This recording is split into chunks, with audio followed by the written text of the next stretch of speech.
Welcome to another edition of Bearcat News. In today's news, we will discuss the Old Main Singers gracing our stage tonight. We will also learn about a new scholarship program available to male education majors. Also, Morgan will interview Joel Smart about Miracle League.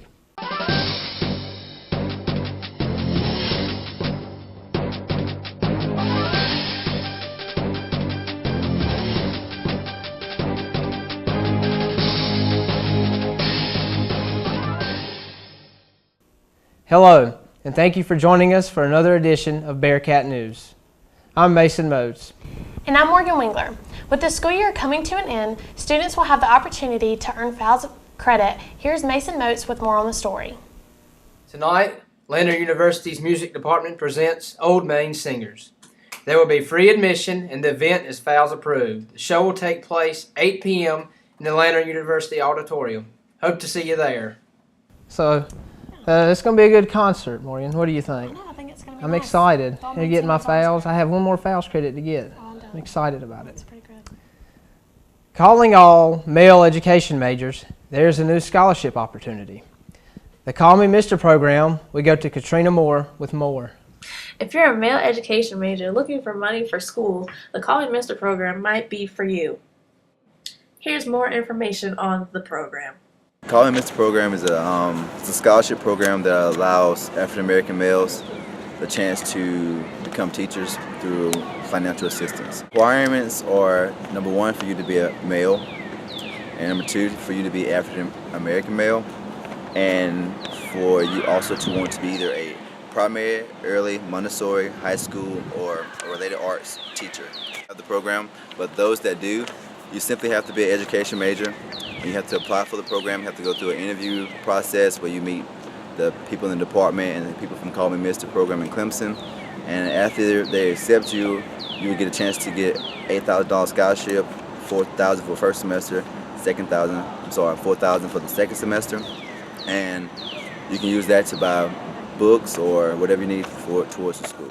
If you're looking for more information on the Call Me Mr. program, you can find the brochures located in the education department, or you can contact Barbara Gilbert at bgilbert@lander.edu for more information.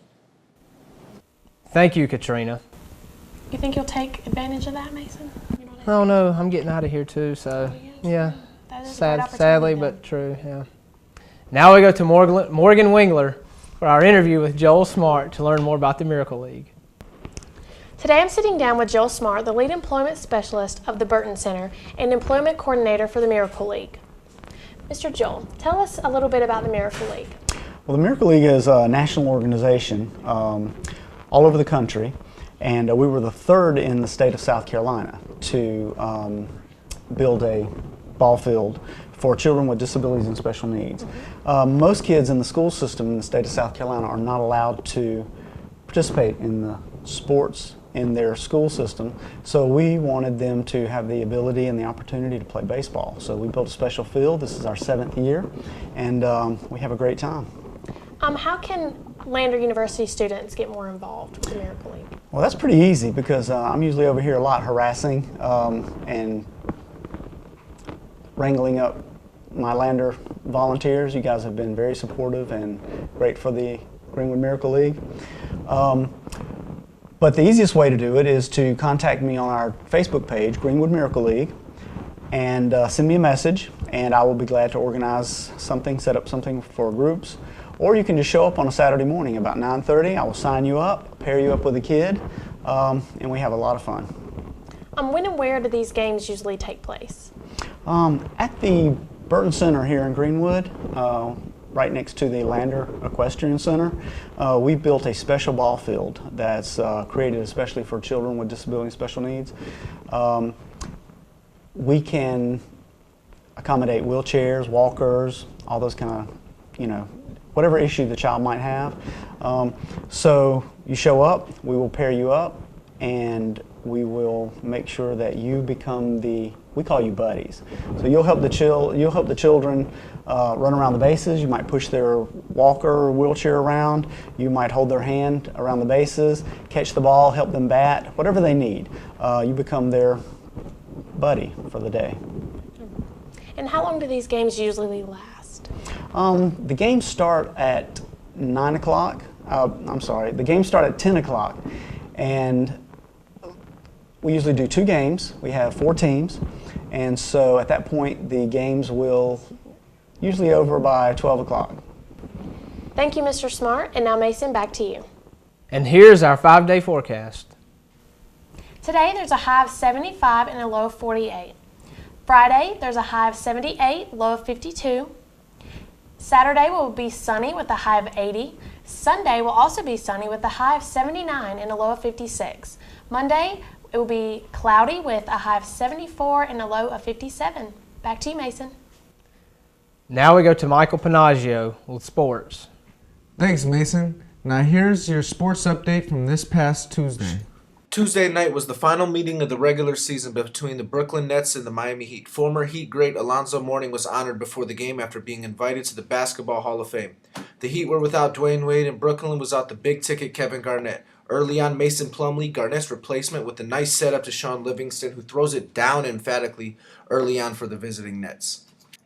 Early in the second quarter, Chris Birdman Anderson with the two-hand slam in traffic after the beautiful shovel pass by Chris Bosh. And later, after giving a beautiful pass, Bosh finishes it on his own in traffic over the rookie Mason Plumlee and cuts the Nets' lead to 1. Late in the first half, the 36-year-old veteran and future Hall of Famer Paul Pierce goes left and finishes with the bump and 1, and Brooklyn back up 6. But Ray Allen, his former teammate, hits a corner 3 from a beautiful skip pass by LeBron James, and the Heat cut the lead to 1 right before the half. Early in the third quarter, LeBron James gets his shot swatted by Mason Plumlee, but it's a goaltend as he goes coast to coast for a basket. And then Pierce, after picking up 2 fouls in the third quarter, gets a technical after a Tony Douglas 3, and the Heat take their first lead of the second half. But Brooklyn would respond with their own basket with ISO Joe Johnson going baseline and finishing a tough reverse layup. But LeBron James would muscle his way to the basket on Andrei Kirilenko, and the Heat would take a 3-point lead going into the fourth quarter. Late in the fourth quarter, with Brooklyn up 1 in Miami, LeBron James would drive baseline and finish with 2 hands. He would finish with a game-high 29 points, 10 rebounds, and 6 assists. But Brooklyn's newest addition to the team, Marcus Thornton, hits a corner 3 from the help of Darren Williams, and he has 16 points off the bench for Brooklyn. After a Nets miss and the Heat down 1, LeBron James goes to the basket and gets sent back by the rookie Mason Plumlee. The rookie has grown as he has replaced Garnett the past 19 games, with Garnett out with back spasms, and he saves the game, and Miami loses all 4 games to Brooklyn this year. This will be a fun playoff series to see come May. Back to you in the studio, Mason. It's now time for another edition of Stuff the Bearcat Says.